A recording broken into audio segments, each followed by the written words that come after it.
the constitution to be subjected to a referendum of the Nigerian people. Why are we afraid of a referendum? Referendum simply means that the people buy into the document so that it does not just become plastic. It becomes animated. It carries the will of the people. It carries their imprimatur. It becomes legitimate. It becomes respected.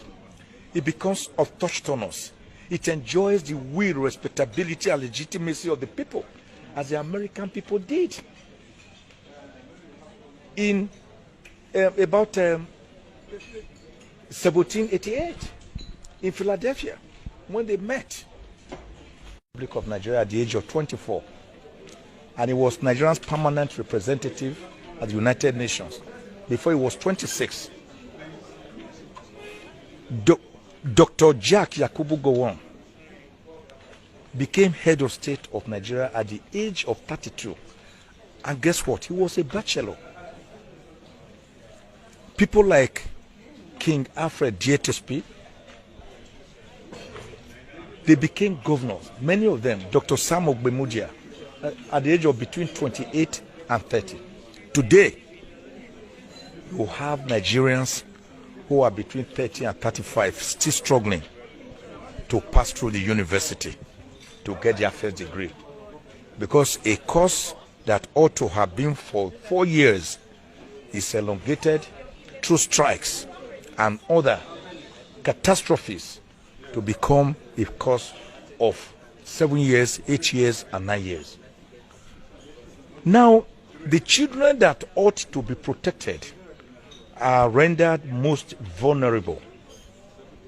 In Nigeria, they go to school.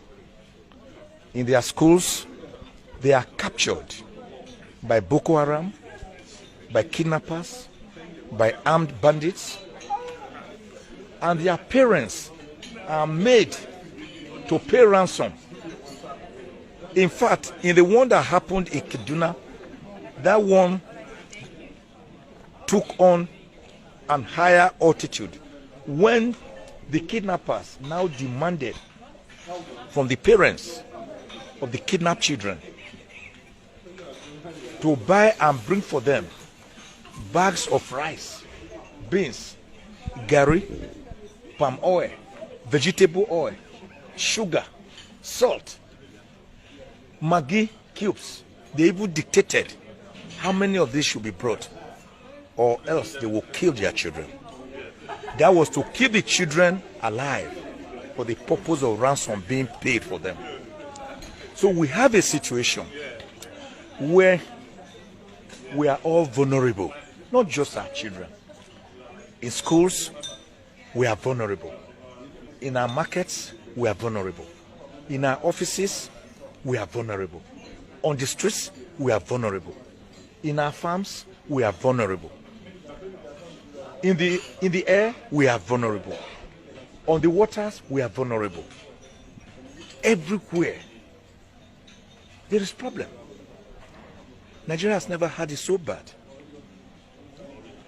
And a country like that, without peace and tranquility, without security and welfare, which are the two primary purposes of government, can never progress. It will just suffer the fate of the barber's chair of perpetual motion on its axis without any progress. And that is why today's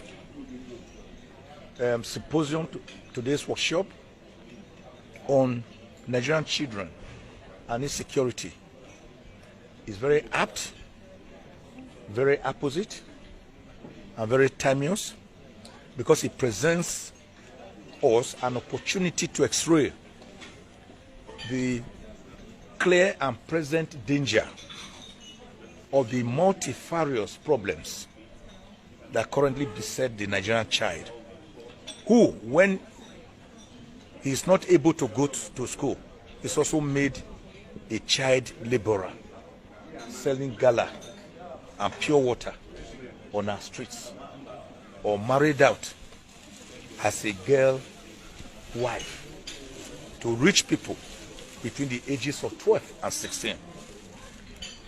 That is not how to grow or develop a country. Nigeria must begin to go back to brass tacks.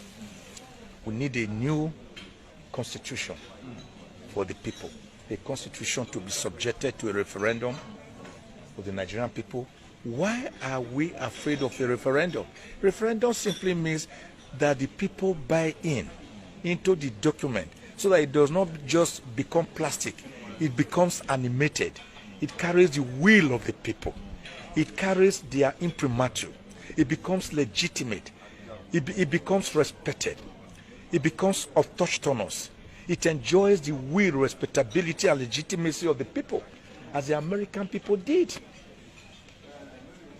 In about 1788, in Philadelphia, when they met, people like George Washington, they met there, and they agreed to have constitution after debating it between May and September. And they finally subjected what they arrived at to the people who voted into it. That was how they agreed on a presidential system of government. They agreed on the doctrine of separation of powers between the executive, the legislature, and the judiciary, a doctrine that was in 1748 propounded by the great French philosopher Baron de Montesquieu. It was there they agreed on the doctrine of judicial review, that even after the legislature has made laws, the judiciary can review the laws and strike them down where they feel that they are unconstitutional. The American Constitution is less than 8,000 words. And how many amendments? Less than 25 amendments. And the country is the greatest democracy in the world.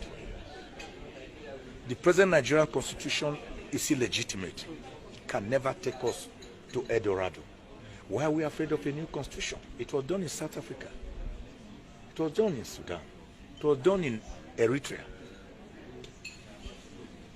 It was done in Iraq, in Iran.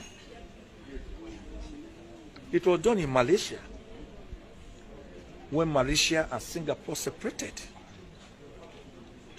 Why are we afraid of a new constitution? Why are we afraid to discuss Nigerian problems? Why are we patching the walls? Each time the walls develop chaos and cracks, we patch them with mortar, with cement, and believe that the problem is over. When you come back the following day, the cracks are bigger. What do? You go to the bottom of the wall. You bring iron rods. You bring mortar. You basket it from the ground. Then you have a structure standing at the back. When a tree in your compound is growing roots, wide roots that make your walls to crack, what do? Do you just go and cut off the branches? If you do, more branches will grow and the tap roots will get bigger. So what do? You go to the tree and go to the tap root and cut them off. Then the tree will die and then your walls will have respite. That is what we need to do for Nigeria, by having a new constitution of the people to be subjected to the people's referendum and plebiscite, as was done to the then Midwest Regional Constitution on the 10th of August 1963, when they left Western Region. We cannot continue to treat serious ailment like epilepsy with drug meant for mere eczema. It will not work. We cannot pretend like the proverbial ostrich that buries his head in the sand, pretending that his backside is not being seen.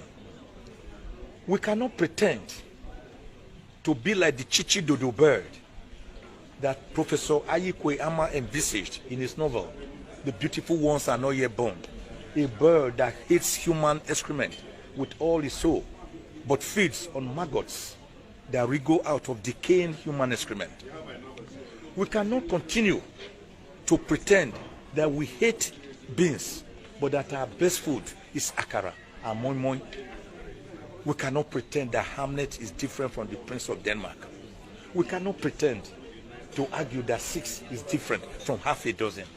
For as long as we do that, for so long, will Nigeria continue to be on a journey to no destination because there's no compass? The civil populace, the civil society has a job to do. We must galvanize and oppose tyranny from all quarters. It was Leonard Hand who once said that the only price we have to pay for our liberty is eternal vigilance. It was ex-American President Thomas Jefferson who said there is tyranny when the people